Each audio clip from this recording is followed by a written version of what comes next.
Welcome to Hoover Hill Farms. Coco just had her first bath, and we are looking in the mirror because I do that with every single one of my puppies. Look how pretty you are. You're such a pretty girl. And she's looking at herself. I don't know if I can show you this. There you go. Look how pretty you are. Look how pretty you are. You're so gorgeous. You're a pretty girl. You're a pretty girl. Oh, you such a pretty girl. Did you have your first bath? And you did good. Yes, you did so good. And she got her treat. And, she just is a doll baby. And she is just, she just had her first bath. And she was so sweet. Well, anyway, when you're giving your puppy their first bath, I always, try to summarize it up now that I've done it. You know, don't make it a full bath. Just make it enjoyable, make it sweet, do it 4 or 5 or 6 times.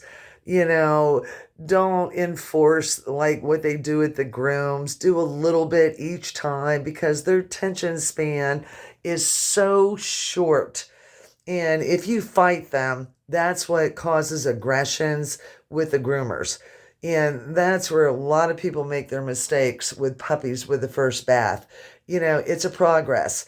You have to start out, get to know the puppy's, personality, find out how they're going to react to a bath. If they're a little bit more stubborn with the bath, get some toys in there or take a lot more time, or maybe you don't have the water warm enough, but just don't go fast. If you want a very well behaved, socialized dog, don't rush it. They're babies. Their first, second, third, fourth, fifth bath should just be enjoyable. And then you can progress, each time you give them a bath, you can spend a little bit more time with them. But their attention span is so, so short. And you don't want to turn it into aggression, right? But that's her. Look how gorgeous she is. She is so gorgeous. Are you gorgeous? Anyway, I hope this helps. And God bless you guys. Bye bye.